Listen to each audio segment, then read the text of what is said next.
We're rolling. We're rolling.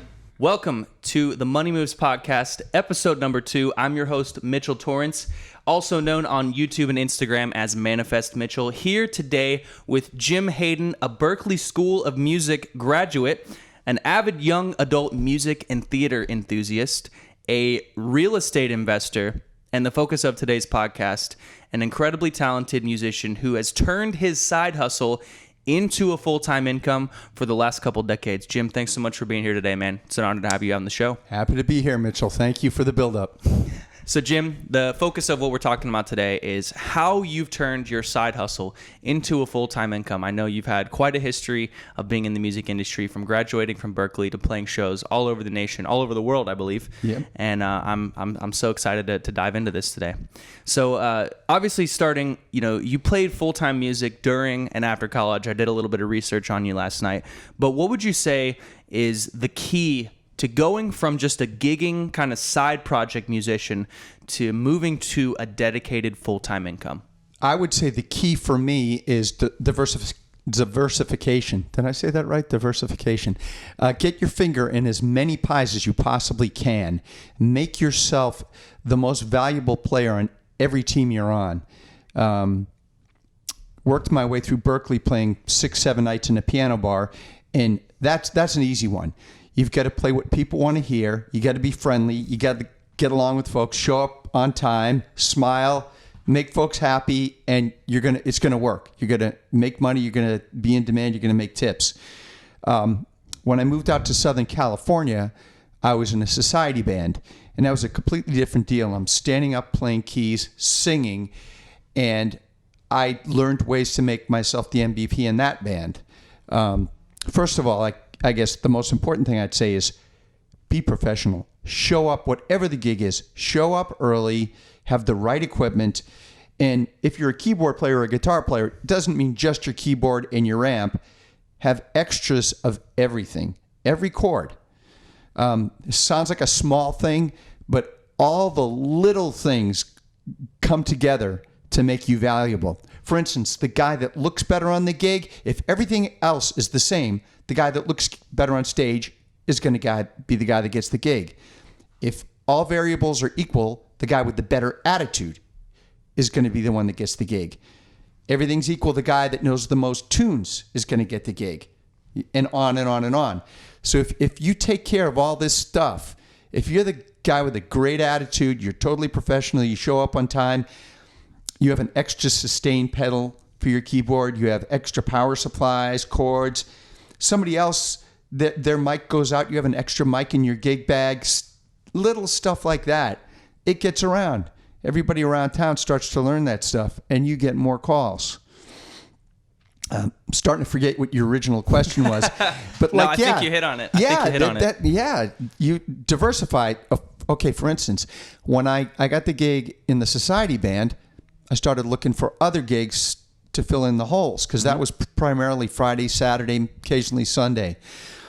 I auditioned at a Nordstrom in Southern California, and it was their flagship store in Costa Mesa, their highest grossing store in the country.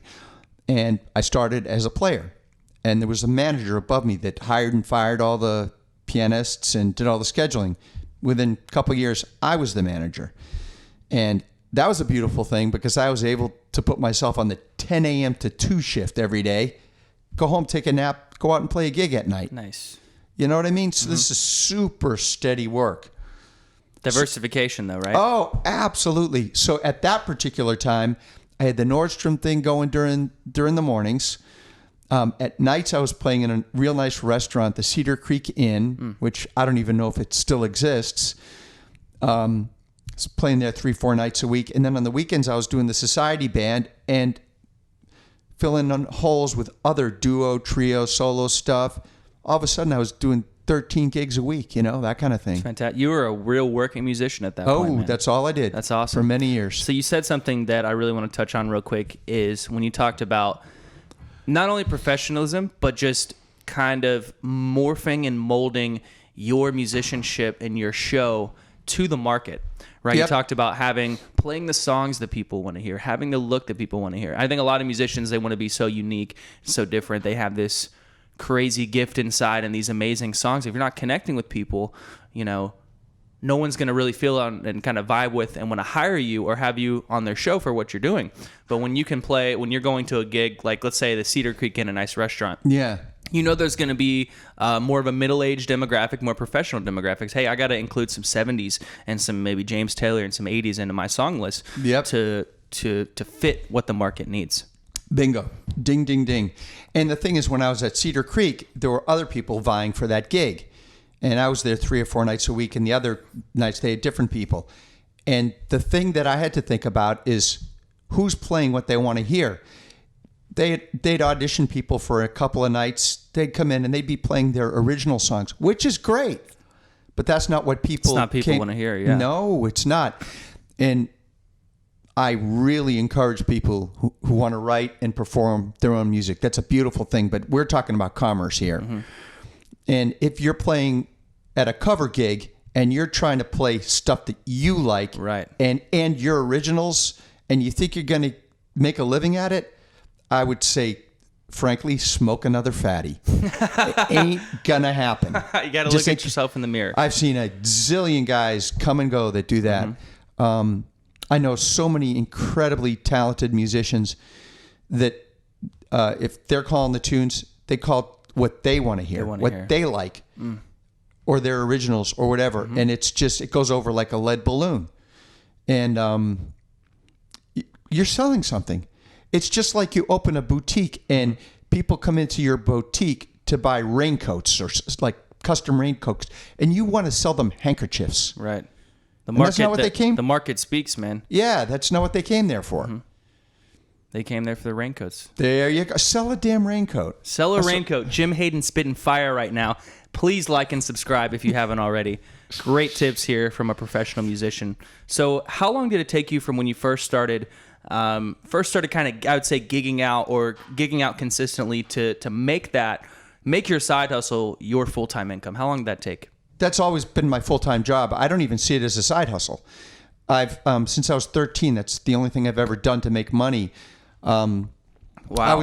I was telling you before, you haven't heard this, but I went through a divorce, and briefly I worked in retail selling pianos during the day while I gigged at night to get through that part of my life to hang on to the house that I had bought. Nice, man. But music has always been my full-time thing. I started playing gigs when I was 13.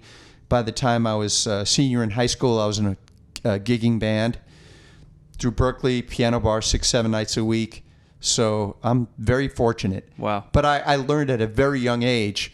When I was 13, 14, 15 years old, I was seeing this stuff that most guys don't get to see until much later. Right. So I was still impressionable. I was seeing band leaders call the wrong stuff in the gig. They were being selfish with the set list. They wanted to play the songs they liked, not necessarily what the audience wanted to hear. Right. And people forget it's a job, and there's no shame in that. I think people sometimes get caught up in being an artist. There's an art to being a commercial success, and people forget that. And there's an art to crafting a song list that'll make the people in your audience happy. There's so many different kinds of art. And if you want to do art that people don't want to buy, go ahead and do it. Just do it at home. Do it for fun, as your passion project do it for fun, on the side. Do it at venues that are looking for that. Mm-hmm. Songwriter nights. Yeah. But if you want to get a paycheck, you have to adapt to the market, and that's with any business. Yeah, as music is. And you can create. There are ways to create markets as well, and people have done that over the years. You know that the whole dueling piano bar thing that wasn't a thing at all. When in the 70s, when I was playing solo piano in bars, that wasn't a thing. All of a sudden, late 80s, you started seeing that, and it grew and it grew and it grew, and so there's always emerging markets. Yeah, but you have to be the one to adapt, and you're saying you have to kind of morph yourself to the audience and what they want, what the consumer wants. It's just like a business. Yep, and unless you have a unique way to morph them into your world, absolutely, something that's just irresistible that they can glom onto, So I know we already talked about kind of the key from going from the gigging side project to a full-time income. And we talked about some of the skills involved. What would you say is the number one skill that you need to have to being a full-time musician, and not one of these, Nashville bums that's making $18K a year playing for nickels and dollars, but actually sustaining a decent income where you can start to, like you have, build wealth and invest and have properties and actually have a future in the music industry. What would you say is the most important skill? The most important skill. Could I give you 3? Would that be bad? Give me a top 3. That works. Okay, top 3. Number 1, don't take it personally. You got to have thick skin. If people reject you, learn from it. Use it instead of taking it personally and feeling hurt. Use it as fuel. Say to yourself, "Hey, I'm going to come back. I'm going to show this guy. I'm going to learn from that episode." Turn that into fuel. If you're not thick-skinned, just do something else. Sell raincoats. Okay. That'd be a thick outer layer, not thick outer layer instead of thick skin. Yeah. Number 2, like I said, diversify. Like for me, right now, I do solos, I do duos, I do trios, I do society bands, I do events, whatever. And I'm diverse enough that I've got all my own gear. I've got my own PA gear and everything. So if somebody says, "Hey, I want a quartet for something," and it's at a residence out in Santa Fe and blah, blah, blah, I can cover it. You've invested in your tools. Right. Invest in, and that's part of diversification as far as I'm concerned, is being prepared for all kinds of different scenarios. And number 3 is just stick with it. Stick with it. Use your head and stick with it. I hope that helps. That helps a lot, man. So we got thick skin, we got diversification, and consistency. Yeah. And I hate to add a 4th, but attitude. Good God. Like bringing a good attitude to every gig, that's gigantic. That might be even the biggest one of all, because wherever you gig, you're working with people. If they don't want to work with you, you're done. The only guys with bad attitudes that keep working are guys that have such a personal audience that follows them everywhere. And that they don't need to have a good attitude. Yeah, and you'll hear a club owner or an event manager or something say, "I can't stand that guy, but he brings a zillion people." Other than that, you've got to have a great attitude. Somebody that's struggling to bring people into a venue or whatever, if you show up with a smile on your face and you're friendly to all your coworkers, a little gratitude too goes a long way. Huh? Gratitude, just showing people appreciation. Absolutely, that is a big deal. And being professional. I keep adding stuff. No, be professional. It's good man. insight, man. Yeah, I think I would say a common tragic flaw in musicians is that you've created these songs and this image and this brand, and I'm hot shit, man. This is my club. At the end of the day, they're the ones paying you, or they're the ones letting you play there. Right. And that humility of thank you for having us. We're so happy to be here. We want to do whatever we can to increase revenue for your business. Maybe a table gets an extra drink because they're enjoying your music, or a number of things. But the attitude, man, I love it. Yeah, just for instance, I was doing it at a gig at a venue in Cool Springs a few weeks ago, and the manager, it was a hot day. It was like low 90s, high humidity, and he said, I don't want to put the musicians outside because I think it would be too hot for you. Whew. And I took him aside and I said, "Hey, thank you. We're going to make you so much more money outside because you'll fill all your tables inside and outside." Wow, man. That's like how many tables? 10 tables, whatever it is. And he was very hesitant. And I said, "Just trust me." Wow. We played outside and it was packed outside all night. At the end of the night, he said, "Wow. Yeah." So you got to be aware of the commerce because that's what pays you. And speaking of that, now I don't want to confuse anything or muddle anything, but this is hugely important. Musicians make this mistake all the time. They book gigs on the honor system. That's nonsense. Don't even consider doing it on the honor system. Contracts. 100%. You send out a contract. You get a deposit. You get a signed contract. It's a business. And a lot of musicians, they consider themselves artists, and they somehow feel that's offensive or they're not worthy of of the signature of the money. Oh, no. You got to protect yourself. And not only that is when you send out a contract, you get somebody to sign it, they send you a deposit, they treat you with way more respect. Oh, man. yeah. They take you a lot more seriously. Yeah. Do not book any gigs Without a contract. without confirmation in writing.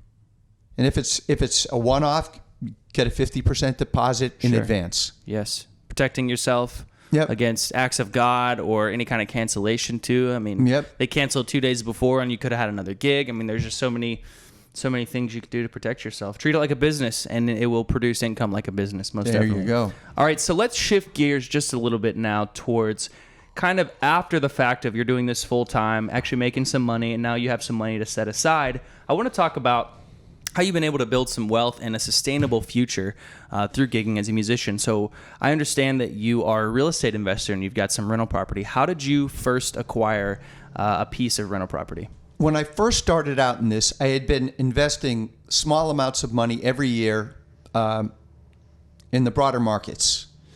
I was real careful with how I invested. Not a ton of money, just $2,000-3,000 a year for 10 years or A decade. 12 years. It adds up, man. And I was investing very carefully. I was up to over $100,000. And I just had this feeling that the broader markets were about to crash. And the timing was perfect. What year was this? This is 2013, I think it was, 13. And the cool thing is it wasn't a huge crash. It was a definitely a correction. Oh, it was a correction. There was definitely a dip Yeah, at that in fact, I got out in the week that followed me getting out, literally, the market fell by 1,800 points. It was just perfect. Correction, man. Wow. Yeah, and I decided to get out and invest in real estate because in Williamson County in Middle Tennessee, it's going up. And what I did is I started looking around for properties that were undervalued. Mm-hmm. And the way I was able to invest the small amount of money that I had was also around the same time my mom passed away and she left me a little bit of money. So I actually had like $185,000 to play with. That sounds like a ton of money, and it is.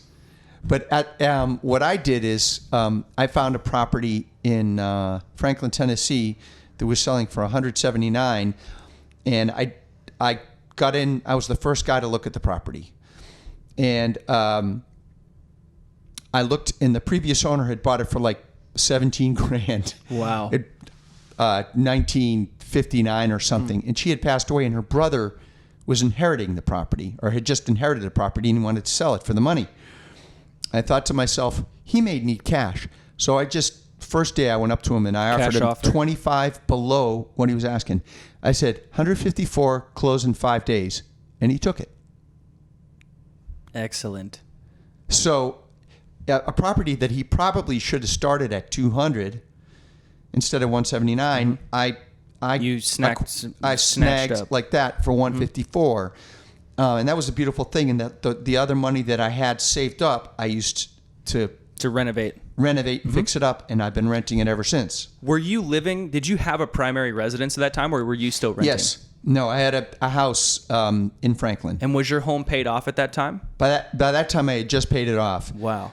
When I bought the home, it was paid off because I bought a home. This is how I learned all this stuff. I bought a home in here's a key. If you want to invest in real estate, buy in the best school district you can possibly buy in. Those are the homes when there's a recession, they fall way less in really good school districts because people are dying to move. Well-educated people want to raise their kids in a school district with great public schools. That's the way it works. So they dip much less. And I saw that out in Southern California. I was married at the time out there. My wife and I bought a house for $182 in 6 years. From 1997 to 04, we sold it for $600. $182 to $600. So we're talking about 7 years. 50% appreciation. No, per year. More than 300%. Over 7 years. Oh, over 7 years. So we're talking about yeah. doubling in value almost about every 2 years. Yeah. Wow. Now that was an exceptionally insane economy. Orange County. Oh man, yeah. Orange County in the late 90s, early 2000s was just insane. You couldn't have made a better purchase. So I got very lucky. moved here, paid cash for my house here, had to take a loan out for half the value of my house when I went through my divorce. Mm-hmm. So hence I took a job selling pianos during the day, working my tail off, playing gigs at night to pay that house off. You don't like being in debt, huh? Don't like debt. You're like me too, man. You're giving money away. You're giving money away. You're giving money away. So you're sitting in 2013. You got 2 paid for properties. One of them is about to start cash flowing for you. You just renovated it. How did that opportunity of sort of, I don't want to say automating your income, but having that extra income on the side, decent income, not only that, but you're getting appreciation every year. Yes. What opportunities did that open up for you with chasing some of your passion projects or hobbies on the side, outside of gigging for work as a business, but as far as freeing up some time for you to chase things that you enjoy? It's done that in a big way, and it's also enabled me to turn down gigs that I don't particularly enjoy. Sure. Which is a beautiful thing. That's huge leverage. I'm playing gigs that I like. Mm-hmm. And if somebody doesn't want to pay me what I want for a gig, I can say, man, I appreciate it, but here's my price. So we talked about that on the last podcast with Jim Hewish. That's a huge form of leverage of being able to say no, not only of making the most of your time, but essentially declaring and claiming your market value to the market, right? Saying $200 for, or I don't know what the number is for you or whoever it is, but I have the flexibility now that I have a good income and I have other things on the side outside of music. I've diversified my streams of income. I can tell you no, and it doesn't hurt me. And I can now open up my time to looking for the highest paying gigs, the best paying gigs that I think my time is worth. Amen. That's exactly what's happened. I have more time to spend with my dog. I work out more. I practice more. That's a passion project for me. If you want to gig in Nashville and be successful and busy, you got to be good. There are too many guys who are mediocre that are trying to get their foot in the door. You can't just be another guy who's mediocre. You have to be good at what you do. So I love to practice. If I get to spend 3 hours a day practicing, that makes me happy. I flippin' love it. My dog is there at my feet. My right foot's on the sustain pedal. Literally, my dog is sound asleep on top of my left foot. Wow. And I'm happy as can be. That's why you're the best, man. You're one of the best at what you do, man. I'm trying to be. Every day. I love the humility, man. I love how your whole approach to all this. I don't want to have a mortgage. I could have 5 rental properties right now and have 5% down and blah, blah, blah. Yeah. I want to pay this thing off. I want to practice to be the best I can be. I want my attitude to be on point so the business is hiring me back. I love the humility, man. Well, that's so huge. You're a humble guy, and you get that it's about attitude, and it's about examining yourself in a critical way. People that don't have humility, they're not examining themselves in a critical way. Mm-hmm. Because if they were, they'd realize how much that of they an were a-hole. arrogant. That's awesome, man. I love it. All right, so one more question before we move into the lightning round, which I haven't told you about yet. That's all right. And Sounds exciting. We'll make this real brief. I love weather. Last time I asked you about one thing, you gave me a top 3. That's totally fine. What is maybe one of the biggest challenges that you've faced with being a landlord, owning rental property, that you faced thus far along your journey? Okay, I have a tenant that pays me late every month, and I like everything lined up. I'm the kind of guy whose fridge is clean. My beers, like I have them in rows. All my Sam Adams are in a row. My whatever. I like to take care of biz, pay my bills early, the whole bit, and I've had to learn to chill. This lady's late every month, but she pays me her late fees every month. Today was the day I had to tell her what her late fees were, because her rent is due on the 20th, and if I don't get it by the 25th, it's late. Right. I got it today. So, and so many times I've thought to myself, I just want to boot this renter out. And then I thought, wait a minute. She keeps the house in great shape, and I'm making extra money every month. Just have a little grace. Yeah.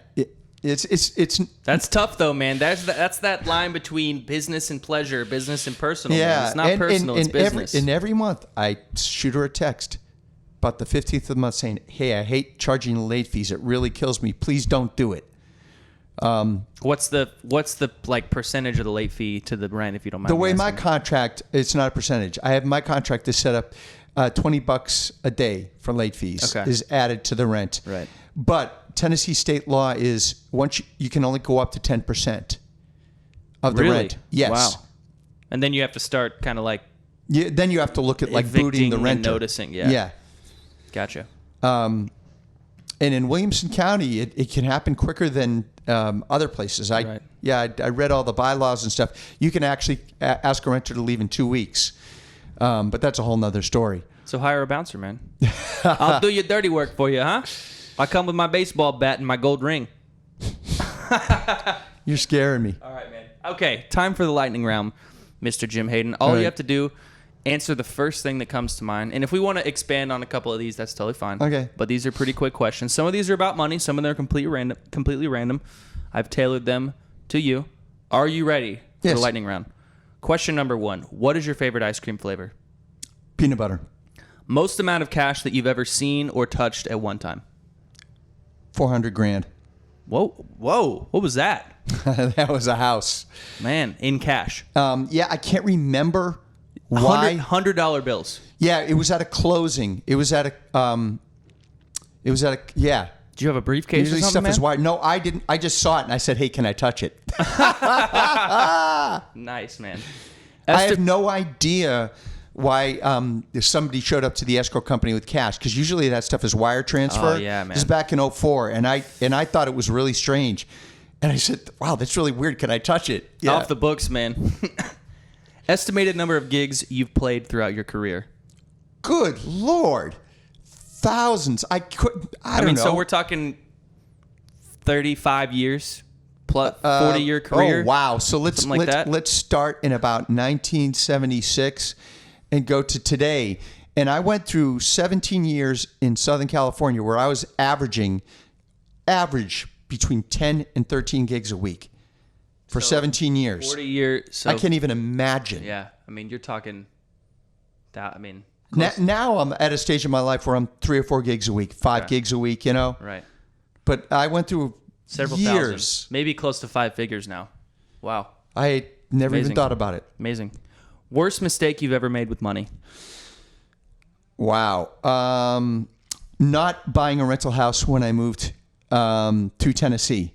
When my ex-wife and I sold our house in California for $600,000, we had over $400,000 to play with. Mm-hmm. We bought a house for $282,000 in Franklin, and we had enough money to buy a rental house in Spring Hill. And she talked me out of it. And that was a mistake. That would have been, yeah. It's okay. I mean, it's one of these things you've heard, it's better to have time in the market as opposed to timing the market. Yeah. So, hey, I've corrected the mistake since. Corrected the mistake. You got in as early as you can, and seems like you're in good shape now. All right, last question. Not that you're getting old or anything like that, but it's certainly on everybody's mind, including mine. I'm always thinking about it. Do you have any plans for retirement with your properties and investments in the future? Like, how are those investments going to help you a couple decades down the road when you decide to? Well, I do have a loan on one of my rental properties, and getting that loan paid off is a big deal to me. And once that's paid off, I'll be in great retirement shape because I'm living in a house that's much too big it's a 3,000 square foot house. It's me and my dog. That's crazy.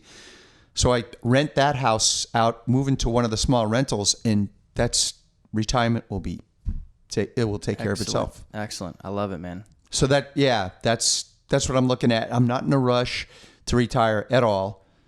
It sounds like you love what you do too, man. I love what I do. I love what I do. Big time. But yeah, it bothers me that I have a loan though. I'm like you. I don't like debt. I don't like debt either, man. Yeah. You'll pay it off. It'll be quick. I will. As of like today, I own like 68% of the property. Perfect, man. You're all right. And the bank owns the rest of it. But the bank really owns the whole thing until you pay it off. Really? So yeah. Officially. Well, listen, Thanks for tuning into the Money Moves podcast today, Jim. I My really pleasure. appreciate you being here, man. Jim Hayden, a prominent musician in the Nashville and Franklin, Tennessee community. Go check him out. He's on Facebook. Where else are you? I'm on, my band Peter Pandemic on iTunes for one thing. Google, iTunes? Okay. Yes. But yeah, you'll find me around Nashville area. I am on Facebook. And thank you, Mitchell. Thank you for having me, friend. Absolutely. Anytime, It's man. been a blast. This guy, amazing musician. He'd love to play at your next party, event, graduation, wedding, divorce ceremony, whatever it is. So look him up. And this has been the Money Moves Podcast, Episode 2. I'm your host, Mitchell Torrence, known as Manifest Mitchell on YouTube and Facebook. Thanks for tuning in, and we will see you next time.